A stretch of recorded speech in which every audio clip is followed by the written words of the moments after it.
मैं जानता हूँ तुम मुझसे गुस्सा होना भी चाहिए, अब तो स्पेशली नहीं। क्या होगा ज्यादा से ज्यादा, तुम और गुस्सा हो जाओगी और नफरत करने लगोगी, सब सह लूंगा। नहीं चाहती हूँ कि तुम्हें कोई झूठी उम्मीद दूं मैं, या तुम इसका कोई गलत मतलब निकालो। हम तुम्हारा साथ नहीं होंगे नवाब, और अगर तुम ये बात समझ सकते हो तो तुम मेरे साथ आ सकते हो। मैं वही करूंगा। आखिर वो बठिंडा क्यों जा रहे हैं? वहाँ है क्या? पता नहीं। अगर वो मेरे घर तक पहुँच गई तो ये कि उसे तेरे घर तक पहुंचने से पहले हर हाल में रोकना होगा। याद रख, सच से ज्यादा खतरनाक होता है सच तक पहुंचने वाला इंसान। यही खतरा बन चुका है। एड्रेस तो यही दिखा रहा है, लेकिन ये इतनी डेकोरेशन क्यों है यहाँ पर? डेकोरेशन तो होगी, और खानदान में शादी हो रही है, लड़की के घर वाले खुश होंगे। वैसे तुम्हें तो ये जरूरत भी नहीं है, तुम तो दामाद में ऐसी एंट्री मिल जाएगी। एक बार ऐसा जोक मारा ना, चोटी पकड़ के खींच दूंगा मैं कायदे से। निम्रत की मेहंदी। निम्रत की मेहंदी? निम्रत तो चंडीगढ़ में है, ये चल क्या रहा है? अरे अंकल, सॉरी, फिर मैंने कल पूछनी थी, वो निम्रत तो चंडीगढ़ में है, तो मेहंदी किसकी हो रही है? चंडीगढ़? निम्रत कब चंडीगढ़ गई? आप क्या बोल रहे हैं? हो जी, कोई कंफ्यूजन हो गई आपको? मुझे लगता है कंफ्यूज आप हैं। मैं निम्रत का चाचा हूँ। आप कौन है? मैंने कभी देखा नहीं। मैं उसकी कॉलेज फ्रेंड हूँ अंकल। जी मेरी बेटी है, कॉलेज फ्रेंड है। College friend? पर निम्रत तो कभी कॉलेज गई नहीं। क्या हीर को नवाब के साथ हुआ ये हादसा उसकी जिंदगी का सबसे बड़ा फैसला बदलने पर मजबूर कर देगा?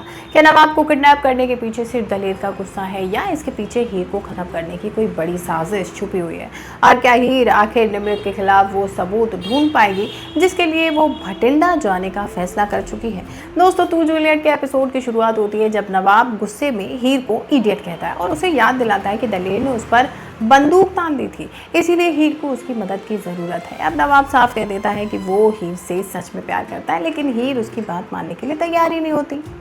हीर के दिमाग में नवाब की मोहब्बत ज़रूर चलती है, लेकिन वो उसे याद दिलाती है कि नवाब खुद डाइवोर्स पेपर साइन कर चुका है। अब नवाब फिर भी हीर से सिर्फ इतनी गुजारिश करता है कि एक इंसान होने के नाते एटलीस्ट वो उसे बस स्टॉप तक छोड़ने की परमिशन तो दे। हीर मान जाती है और दोनों एक ऑटो में बस स्टॉप के लिए निकल पड़ते हैं, लेकिन नवाब अंदर ही अंदर बहुत दुखी होता है क्योंकि उसे लगता है कि हीर उसकी नीयत को गलत समझ रही है। बस स्टॉप पर नवाब हीर का सामान उतारने में उसकी हेल्प करता है और हीर वहाँ से अकेले जाने लगती है। तभी अचानक हीर का दुपट्टा नवाब की घड़ी में फंस जाता है।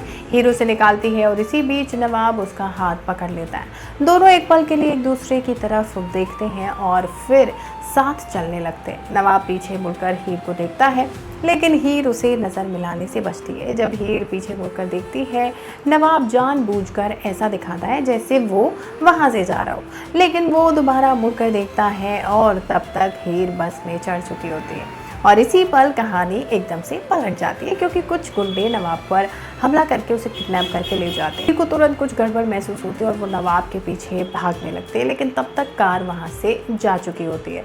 दूसरी तरफ गुंडे नवाब को एक सुनसान जगह पर ले जाते हैं। नवाब समझ जाता है कि अगर उसने कोई निशान नहीं छोड़ा तो हीर उसे कभी नहीं ढूंढ पाएगी, इसीलिए वो जानबूझकर अपना सामान रास्ते में गिराते हुए चलता है। जैसे कभी घड़ी गिरा दी, कभी रुमाल गिरा दिया और कभी कुछ। वहीं दलेर अपने गुंडों को हुक्म देती है कि इस बार गेम को हमेशा के लिए ख़त्म कर दो। हीर नवाब को ढूंढते हुए बाबा जी से दुआ करती है कि उसे सही रास्ता दिखाए। तभी उसकी नज़र रास्ते में पड़ी नवाब की घड़ी पर पड़ती है और थोड़ी दूर आगे उसे नवाब का रुमाल भी मिल जाता है। हीर समझ जाती कि नवाब बहुत बड़े खतरे में है।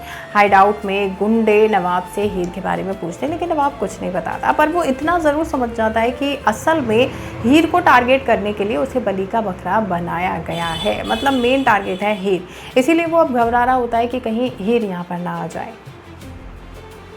वहीं हीर भी हार नहीं मानती। गुंडों के पास एक डांसर बुलाई जाती है और हीर डांसर का रूप बदलकर उनके ठिकाने पर पहुंच जाती है। गुंडे नशे में डूब जाते हैं और तभी नवाब की नज़र हीर पर पड़ जाती है। नवाब उसे देखकर शॉक हो जाता है और तुरंत उसे वहां से जाने के लिए कहता है। जब एक गुंडा हीर के करीब जाने की कोशिश करता है तो नवाब का गुस्सा फूट पड़ता है और गुंडा भी समझ जाता है कि ये डांसर कोई और नहीं बल्कि हीर है। और तभी नवाब का गुस्सा फूट पड़ता है और वो रस्सी से खुद को आज़ाद करके गुंडों पर टूट पड़ता है। नवाब हर उस आदमी को पीटता है जो हीर को नुकसान पहुंचाने की कोशिश करता है। हीर भी नवाब का साथ देती है और दोनों मिलकर गुंडों का सामना करते हैं। किसी तरह दोनों वहां से बचकर भाग निकलते हैं, लेकिन गुंडे उनके पीछे पड़ जाते हैं। बचने के बाद हीर नवाब को बताती है कि इस पूरी किडनैपिंग के पीछे दलेर है और गुंडे खास तौर पर नवाब को ढूंढ रहे थे। नवाब को समझ आ जाता है कि दलेर उसके जरिए हीर तक पहुंचना चाहती है। हीर बताती है कि दलेर को पहले से पता है कि वो भटिंडा जाकर निमृत का सच सामने लाने वाली है। नवाब हीर से कहता है कि वो चंडीगढ़ वापस चले, लेकिन हीर अपने फैसले से पीछे हटने को तैयार नहीं होती। वो कहती है कि दलेर हमेशा निमृत को बचाती आई है और अब वो निमृत के खिलाफ पक्का सबूत लेकर ही वापस आएगी। अब नवाब हीर के हौसले को देखकर उसके लिए कुलचे लेने चला जाता है और कहता है कि उसे खाना होगा, क्योंकि आगे की लड़ाई के लिए उसमें ताकत होनी चाहिए। अब देखना ये होगा कि दोनों की ये बॉन्डिंग आगे भी इसी तरह मजबूत बनी रहेगी या फिर दलेर कोई नई चाल चल के इस बॉन्डिंग को तोड़ देगी। भाई आपको क्या लगता है, कमेंट करके ज़रूर बताएं। वीडियो पसंद आई हो तो लाइक शेयर करना और चैनल को सब्सक्राइब करना बिल्कुल मिस ना करें।